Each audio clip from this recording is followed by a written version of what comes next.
वाला क्वेश्चन देखेंगे अपन। ये बोल रहा है which of the following is preferred RPM for 4 pole induction motor. ठीक है, वो ये बोल रहा क्वेश्चन, ये बोलना चाह रहा है कि 4 पोल इंडक्शन मोटर दी हुई है तो अपन उसको उसकी रोटर को किस स्पीड पे घुमाना, ज़्यादा घुमाएं कि वो अपन को ज़्यादा फायदेमंद रहेगा। ठीक है, 1485 पे घुमाए या 1470 पे घुमाए या इस पे घुमाए। ठीक है, ये एस एस सी जेई 2007 में आया और ये काफ़ी पूछा जाता है। ठीक है, तो देखो क्वेश्चन तो 2 मिनट में हो जाएगा। ठीक है, लेकिन वो मैं आपको एंड में बताऊंगा। पहले मैं आपको बताता हूँ इसमें लॉजिक क्या है, क्योंकि लॉजिक से अपन और भी चीज़ें सीखेंगे जो पूछी जाती है। ठीक है, तो देखो सबसे पहले अपन को इसने इंडक्शन मोटर दे रखा है और दे रखे हैं इसके 4 पोल है।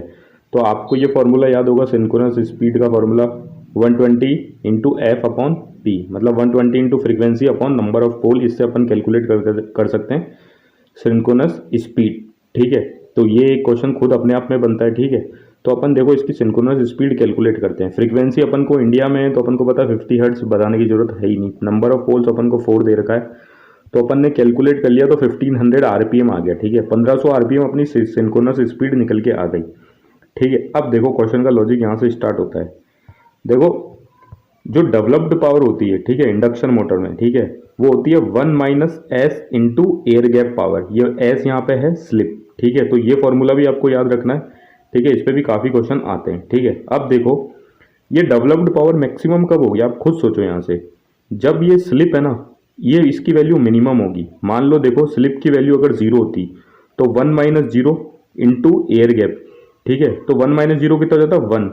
तो इंटू एयर गैप पावर जितनी भी होती तो कितना हो जाता अपना, एयर गैप पावर पूरी की पूरी आ जाती। लेकिन अगर ये स्लिप की वैल्यू 0.1 होती तो 1 - 0 तो 1 को थोड़ा कम कर देती, फिर वो थोड़ा कम इससे मल्टीप्लाई होता तो वो कम आता। ठीक है, अगर ये 0.2 होती तो ये 1 को और कम कर देती। तो अपन यहाँ से ये अंदाजा लगा सकते हैं बिल्कुल क्लियरली कि डेवलप्ड पावर मेरी ज़्यादा मैक्सिमम तभी होगी जब मेरी क्या हो, स्लिप कम हो। ठीक है, तो देखो सबसे पहला लॉजिक तो ये। दूसरा लॉजिक ये है कि जो कॉपर लॉस होता है इंडक्शन मोटर में, और ये फॉर्मूला भी आपको याद रखना, वो होता है S into air gap power. ठीक है, तो कॉपर लॉस अपन चाहते हैं लॉसेस तो कम से कम हो। ठीक है, कॉपर लॉस कम कब होगा, जब अपनी यहाँ पे स्लिप वापस से देखो कम होगी। क्यों, क्योंकि आप देखो इस एस को अगर 1 से मल्टीप्लाई, इस एयर गैप पावर को 1 से मल्टीप्लाई करो, स्लिप को 1 मान के, तो कुछ एयर गैप पावर आती। ठीक है, ज़्यादा आती। अगर मैं 0.1 से करता तो अब की बार कॉपर लॉस क्या होते, मेरे कम आते। ठीक है, तो यहाँ से भी अपन ने क्या लॉजिक लगाया कि कॉपर लॉस भी कम कब होंगे, जब अपनी स्लिप कम हो। अब देखो स्लिप कम कैसे कर सकते हैं अपन। देखो स्लिप का फॉर्मूला होता है synchronous speed minus rotor speed upon synchronous speed. इस पर काफ़ी वीडियो बना चुका हूँ। ठीक है, अब देखो सिंक्रोनस स्पीड अपन ने कैलकुलेट करके लग ली कितनी, 1500 आरपीएम। अब देखो synchronous speed minus rotor speed को अपन को क्या रखना है, वैल्यू को मिनिमम रखना है, तभी तो अपनी स्लिप बहुत कम आएगी।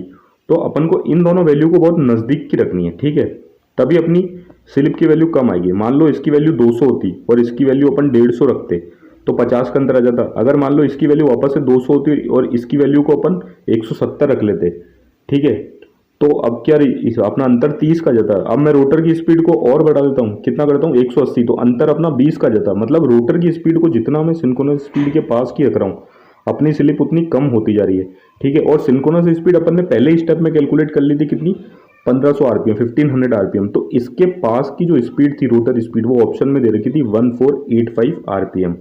तो देखो इसका आंसर यहाँ पे देखो, सबसे 1500 के जो सबसे पास वाला है वो क्या है, 1485 आरपीएम। ठीक है, बाकी सब कम वैल्यू के पास, कम कास्ट के 1470 और दूर का हो जाता। तो अपन को सिंपल से अगर ये क्वेश्चन करना होता तो अपन इतना नहीं करते, 1 सेकंड में इसका आंसर निकालते। कैसे, सबसे पहले तो सिंक्रोनस स्पीड कैलकुलेट कर लेते फटाफट से, 1500 आरपीएम आ जाती। अब इसके सबसे पास की वैल्यू अपन खोजते ऑप्शन में, तो 1485 ये देखो, बाकी सब 1470 सब दूर की वैल्यू, तो अपन फटाफट आंसर बता देते क्या, 1485।